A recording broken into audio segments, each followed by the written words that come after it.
Online for Authors, where I, Terry M. Brown, author of character-driven fiction and host of the podcast, introduce readers to characters they'd love to invite to lunch by interviewing authors, discussing their books, learning about the writing process, and even, on occasion, chatting live with a panel of authors to discuss topics relevant to both readers and writers. My guest today on the Online for Authors podcast is John Guiver, author of the book To Play the Game.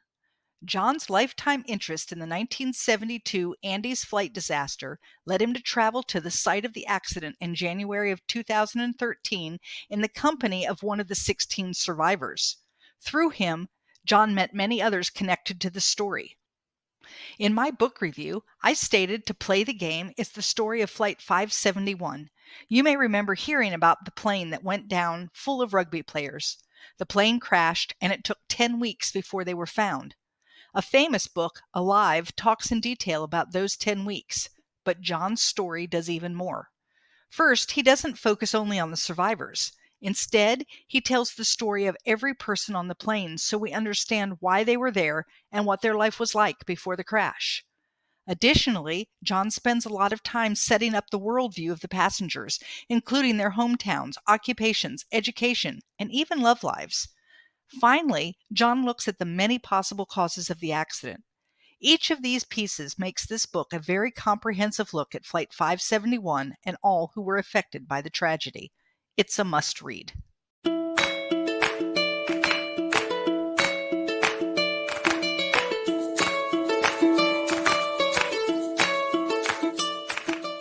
Today on Online for Authors, I'm chatting with John Guiver, author of To Play the Game. Welcome, John. Thank you very much, Terry. It's a pleasure to be here. I am super excited to have you, but before we really delve into the book, give the listeners just a quick idea of what were they going to find when they open the pages. Well, this is the book To Play the Game is a 50-year perspective on the 1972 Andes flight disaster. I wanted to create a lasting legacy of the event, which is an iconic event with many interesting aspects. And I wanted to really balance the story for history, because it's when people talk about it, they tend to dwell on just a few things. And so the book is quite detailed, but hopefully very readable. Many pages, 571 pages. And it was Flight 571. It delves into all sorts of aspects of the story, many of which really haven't been written about before. Which is one of the questions I was going to bring up is, it has been talked about before. There are books about it. What made you say, what's been written hasn't been enough, and I'm going to go out there and do even more? Like, whatever prompted that decision? Well, just to pick up on your point that other books have been written, of course, I think there are about 40 books or more that have been written. Right. So it's been widely written about. And, within a month or two, there are already unauthorized books, of the tragedy. There were already books appearing. I got interested in the story back, I think it was the mid-'80s. I read the book Alive by Piers Paul Read, who's also an English author. And his was the authorized account, and it was absolutely fascinating. I was hooked. And I read it, I must have read it a dozen times. And it was around the time a couple of years later, the Alive movie came out, and I went to see that many, many times. But there was a slight dissatisfaction in that it was really about the survivors and their time on the mountain. They were 72 days stranded, and fascinating stuff, really interesting stuff. But there was a whole context for that story that I wanted to know more about. In particular, I wanted to know more about the people who died, many of whom survived for many days. And some of them we just see as names in all the descriptions of the story. And I felt in such an iconic story, they really needed to be known about for the history of this event, which will be talked about for hundreds of years. So that was I would say the main thing that I wanted to address. And and then other parts of the book, which sort of started to become clear as I started to write, with that initial desire to balance the story. Right. Yeah. And it is true that the survivors got all the attention, and not that they shouldn't get attention, but it doesn't negate those people who also perished on that flight, and what was their life before, and what had them on the flight to begin with, and all of those other questions. I found it really interesting how you really got into not only who was on the flight, but who wasn't on the flight. I mean, you talked about those that had intended to be on the flight. Well, I think there are always people who intend to be on the flight, and I think people tend to overstate. Well, I would have been on the flight, or I would have been on the flight. So I was quite careful. I was quite careful in my research. But the community that these people came from, which maybe we'll discuss, later. I don't know. It was a very close-knit community. It was a rugby team, and it was a bit of a strange situation, because they were the best team, or one of the top two teams in Uruguayan rugby, but they were the old boys of a school, and it was just the nature of rugby in Uruguay at the time that all the good rugby players came from schools typically that had some British or Irish connection. In this case, there was an Irish connection. The school was run by the Christian Brothers of Ireland, and rugby was an essential part of it. So everyone at the junior school, and the high school played rugby, and this school was not hadn't been established for very long. It was a fairly new community and neighborhood, a very idyllic one. It was by a beach on the River Plate, which is, I don't know if any of your audience have been to, Argentina or Uruguay, but the River Plate is like a sea. I mean, it's 100 miles across from from Uruguay to Argentina. So you like being on the sea, and there's a beautiful beach, and it was a beautiful community with been laid out with tree-lined streets, and the parents all had they had big families, Catholic parents. There's real sense of community. Everyone, it was a very safe community. People biked around, the kids biked around, they'd leave their bikes lying around, they'd go into other people's houses for lunch. Everyone was welcome everywhere.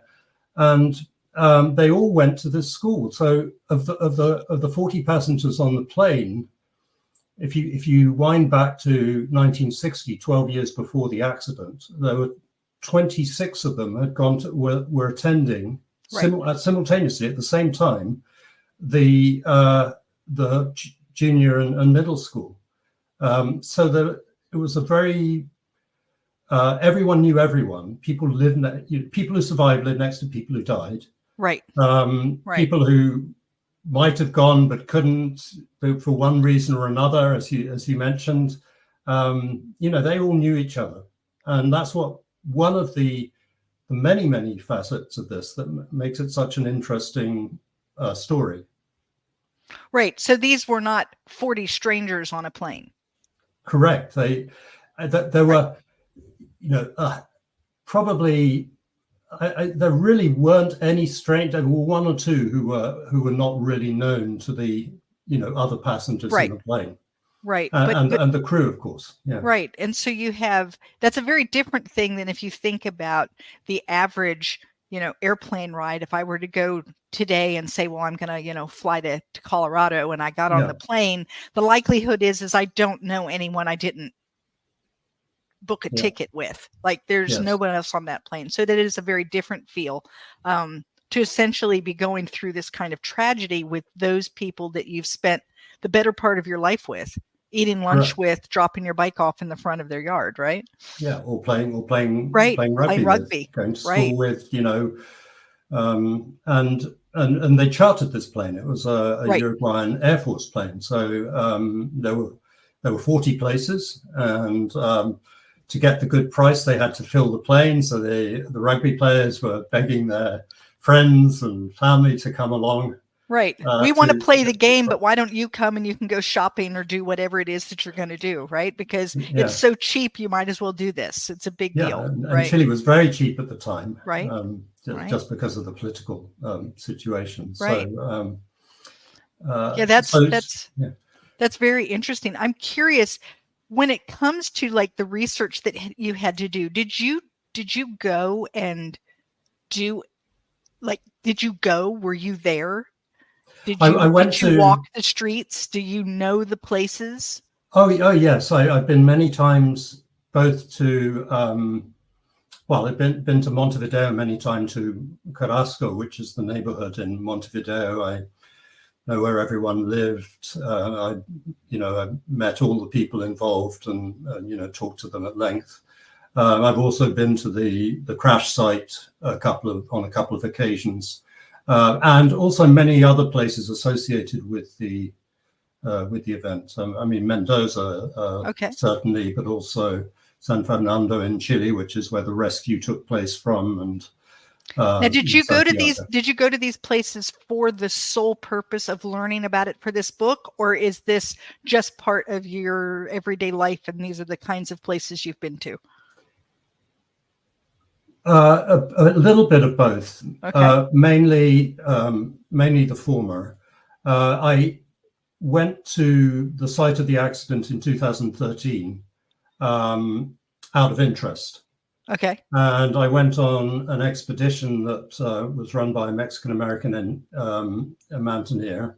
And, part of his sort of selling point was he goes with one of the survivors, which is a great... it's a thrill, it's a good gimmick to get people, right? Yeah. Yeah. So, and typically it's sort of geared towards English speaking, travelers. So he has people from the States and from the UK go, and he does it every year. And there are other expeditions that also take place for sort of Spanish speaking clients, but. I went there out of great interest, and I met Eduardo Strauch, who was one of the survivor who goes along on these. Very, very nice man. And I went again a couple of years later, again with Eduardo, and he introduced me to one of the other survivors. I was passing through Buenos Aires, and I told Eduardo I'd like to meet Pedro Algorta, who was one of the other survivors. He lives in Buenos Aires, and so sort of arranged it, and I got chatting with Pedro, and he just published his memoir at the time in Spanish. And I said, Pedro, I'm going to translate your book. And he sort of laughed at me because I didn't speak a word of Spanish. So, but it actually happened, and he was amazed and thrilled, and he speaks good English, but not really enough to write his memoir in English, but he certainly to understand what I'd written. He'd been in the States for some years, and he was very happy with it. And through him, I started to meet many more people associated with the accident, and I started to travel a lot more. And the more I traveled, the more people I met, and that sort of started a sort of an avalanche of meetings. So, how long did it take you from the point that you said, I am going to write this book, to actually finishing this book? Are we talking months? Are we talking years? Well, there are two parts of this, because one of the things that happened when I translated, in fact, when I was translating Pedro's book, was I contacted Piers Paul Read, who'd written Alive. And he was very, supportive of my interest, and I got to know him well. And he made, gave me special access to his archive, which was very interesting. It was a lot of information from the time that he owned, so I built up this very detailed knowledge, probably more than anyone else about the event. And I spent many years building up a database, a searchable database of knowledge, and doing research on various aspects of the story that hadn't really been researched in detail before. So by the time I decided to write a book, which it was November 2019, but I'd already done several years preparatory work and thinking and organizing and so on. So from the time I actually set pen to paper, which at the time actually I was still working in my day job, which was as a researcher in the field of artificial intelligence. By the time I did that, November 2019, I started writing. So that it appeared, the book, in December 2022. So it was 3 years, very intense writing. And I actually retired from my job so I could finish the book in that time, because I wanted a hard deadline just to force myself to, not to just sort of push things out. Without a deadline, you can write and research forever. Yeah, right? But it was an important deadline because it was the 50th anniversary of the rescue. Right. When the book appeared. Fantastic. Well, it was good timing in terms of, marketing goes, and marketing a book is always, part of it, all of it. So yours was a years and years and years of research and about 3 years of actually taking all that you learned and distilling it into a book. Yeah. Right? And yes, that's correct. And I have to say, in distilling it into the book, I mean, that was a very, very intense sort of, dawn till late in the evening every day.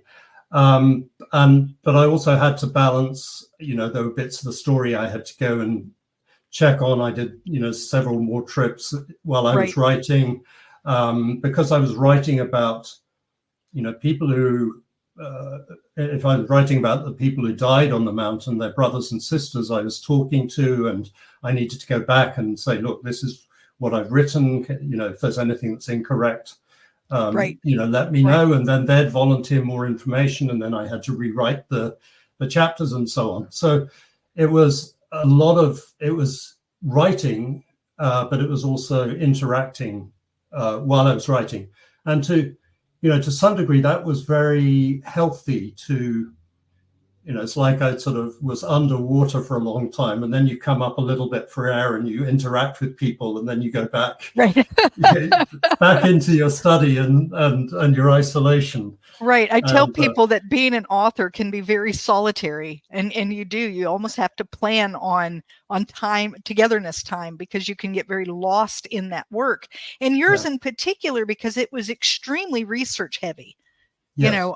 I write historical fiction, and so there's some research involved, but there's just a lot of imagination too. And what would I do if I lived in this time? And I know generally, and then off I go. And yours, though, you were trying really hard to make sure that what you were telling was the truth, as much as you can get to the truth of a situation that happened 50 years ago. Yeah, I mean, the thing is, every single sentence, on the 200,000 words, I think, in the book, has to be researched. So a reader reads it, in half a second.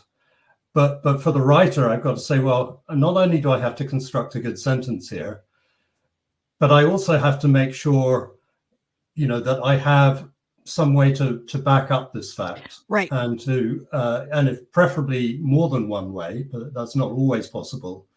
And so I didn't want to write anything where I was sort of making a leap of imagination. I wanted to be grounded in, the sources I had. And when you look at sources, there are more reliable sources and less reliable sources. Exactly. the closer you were back in history to the time of the accident, those are more reliable sources, unless you go to newspapers, which tend to be not so reliable. So you have interviews, you have, archival. I mined several archives, that many which no one had looked at before, of archival information, and of course a very rich archive of Piers Paul Read. So there was archival information, and there was interviews and so on. And one of the things I didn't want to do was, the survivors had talked a lot about the accident, and they're all very well versed in speaking about it.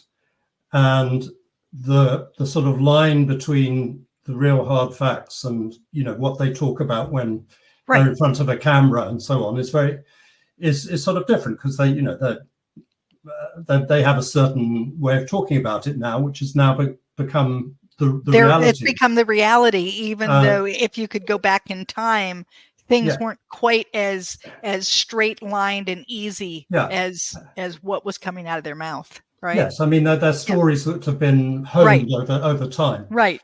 And so I wanted to go back to original archival information for, the story about the accident, what happened when they were stranded on the mountain, the rescue, and so on. But for the families of those who died, they'd very rarely spoken about it, and in some with some families, never. And so their memories were sort of much fresher, even though it was 50 years ago. Right. They were fresher as to the events, hearing about the accident, memories of their brothers when they were growing up, when they heard about, 72 days later that there were 16 survivors, and so on. Their memories are, haven't been spoken about, and really not even spoken about within the family. That was such a painful thing that within the community, the accident, was sort of a little bit taboo. It was sort of off subject. It was easier to talk about other things. Everyone knew there was this big scar on the community that, people had lost their sons and their brothers and sisters, their schoolmates. Everybody lost someone they knew in some way. Somehow. I mean, so it touched the whole community. Yeah, it's one of those things that if you bring it up, you could say something inadvertently to hurt someone and not even recognize it. It's just better we won't discuss it. We know the elephant's in the room, but we're just not going to talk about it. That's exactly right. Yeah. So you were able, though, to reach out to them. Did you have anybody who wasn't willing to talk to you, who said this memory is so painful that we're not even going to discuss it with you? Well, there was one family I tried to reach for a long time, and I eventually got a response on email from one of the brothers, and he was not too happy about the whole story and the way it's been commercialized and monetized, and he lost his brother, on the mountain, and and the family in general have never talked about it. And I explained to him that, and he actually wrote, he wrote this initial email was saying, "No, I'm not interested. Go away. Go away." And I wrote to him and I said, "Look, I'm not a journalist. I'm not making money out of this. This is not going to be a commercial sort of sensationalist bestseller or whatever. I just want to balance the story and tell a wider context, give a wider context of the story, talk about your brother and the other young men who didn't return. I'm going to," and I sort of made a promise, I'm going to keep full editorial control over the content. And he opened up after that. I mean, he was very, very courteous with me, very nice with me. He was willing, under those conditions, to talk to me.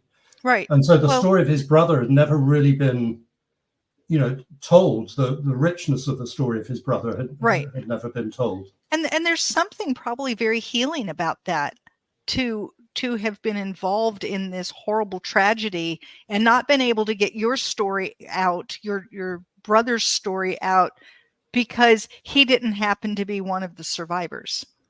And so the world didn't care. I mean, they cared momentarily, but they didn't care.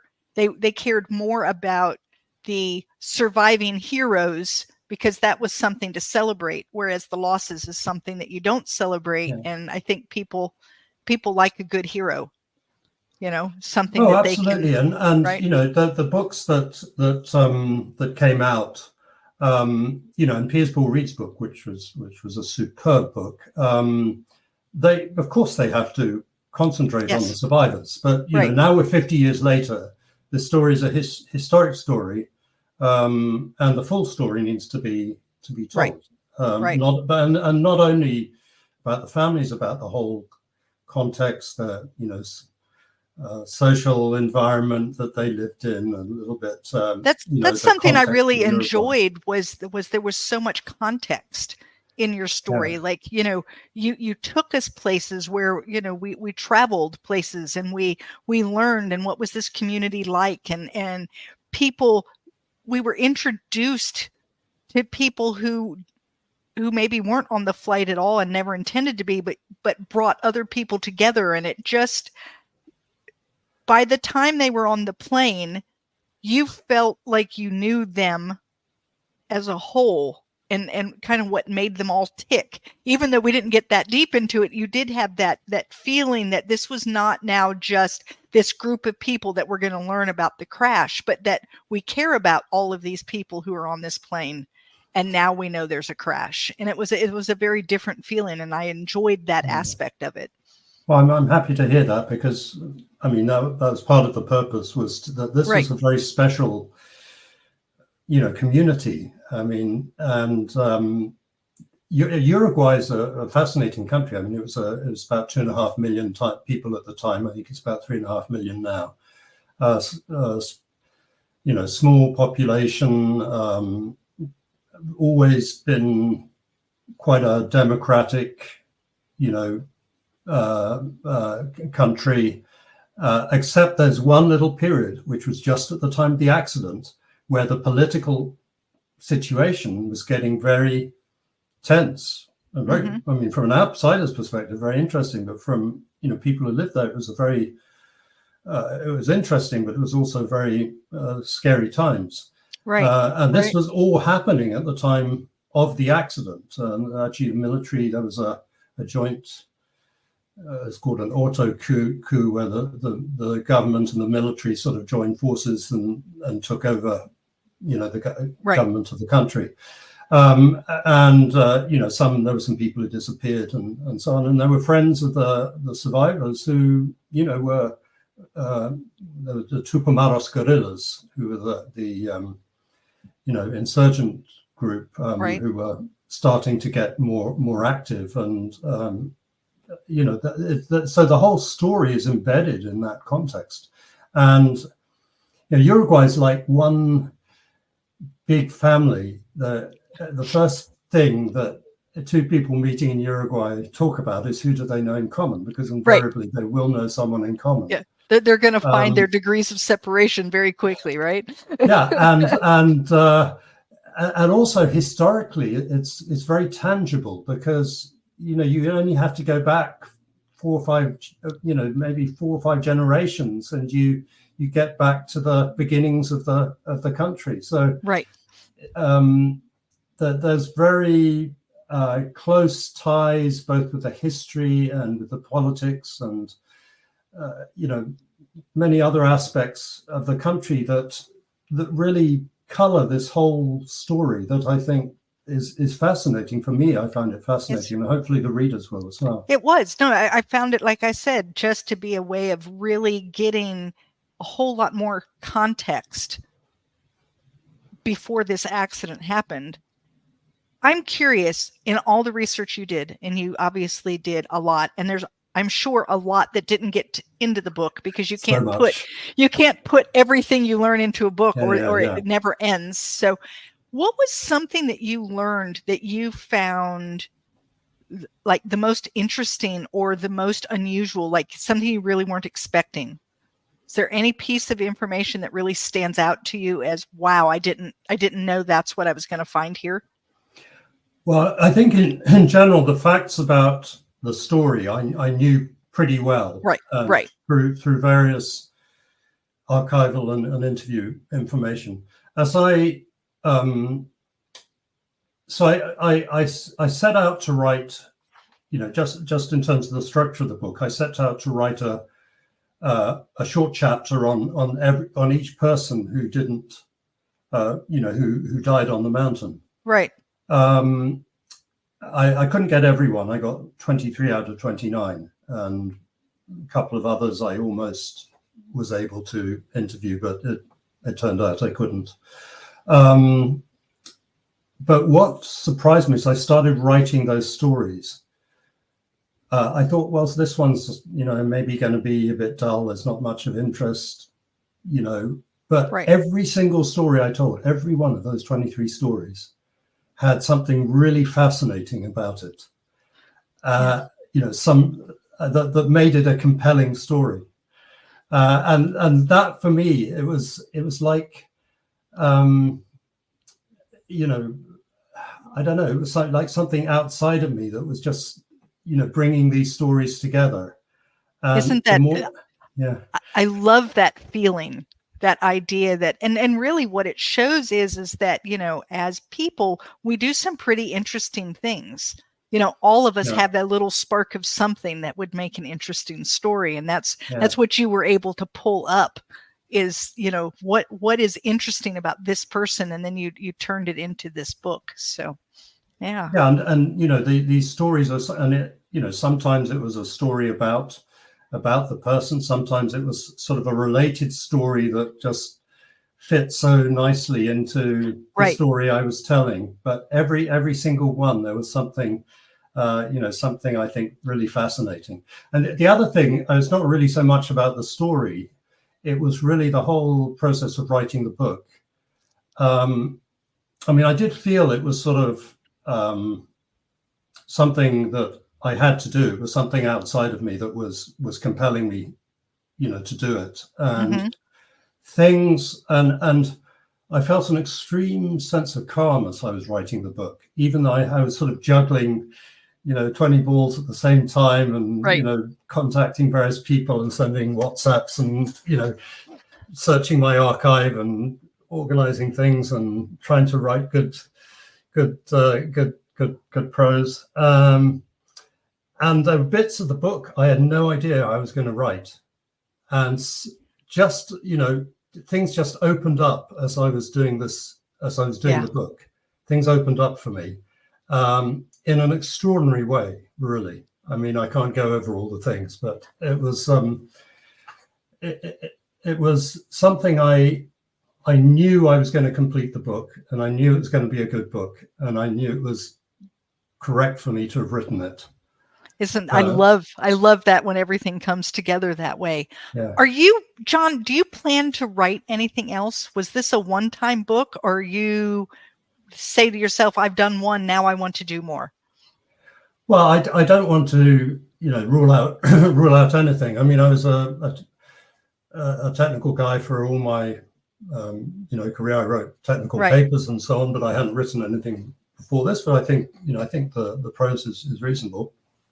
I don't have plans to write another book, but I am actually doing, I do have a project right now that I'm working on, which is my great-grandmother in late 20s and early 30s traveled extensively in Africa by herself. She raised her children, and she decided she wanted to go and visit, it's French colonial Africa where she went. She has copious diaries and so we have a family memoir coming out. That's what you're telling me, John. No, it's diaries and photos, and it's really fascinating. But what I'm doing, and she traveled extensively throughout Europe as well. What I'm doing right now is I'm writing all of it up. Taking all of this archive, which is right. scattered, over so many documents and stuff like that, and trying to create consumable,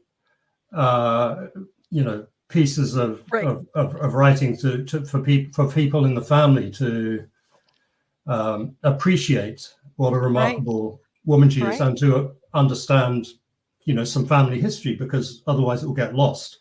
Right. No one else is going to do it if I don't do it. Now, I think the Africa part of that is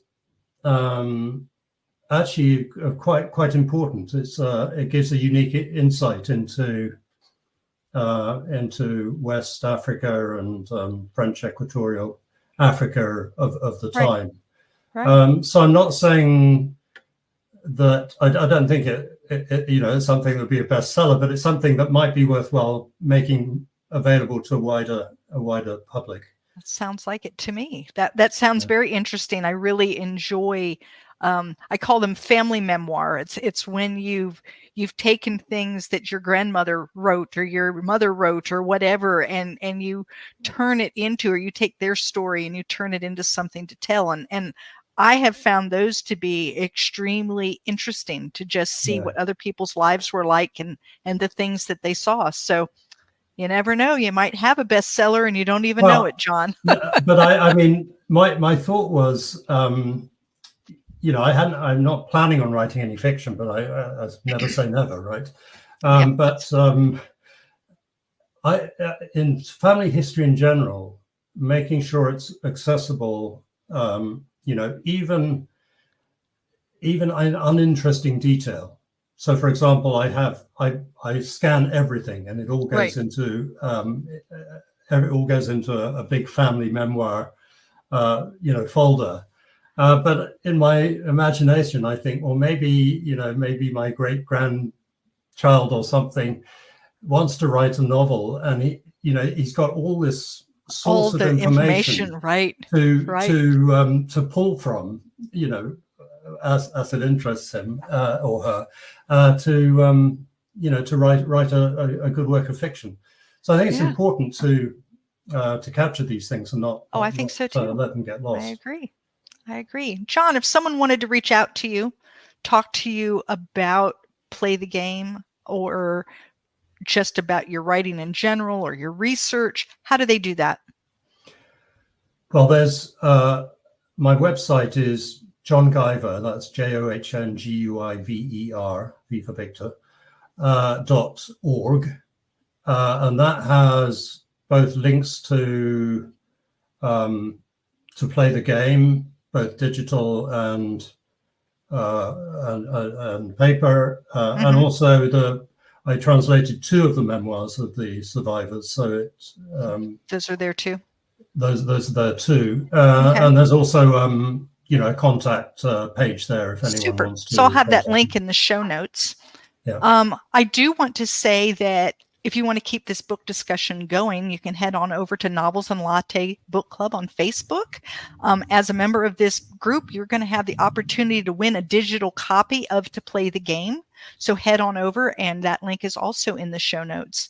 So John, thank you so much for being with me today.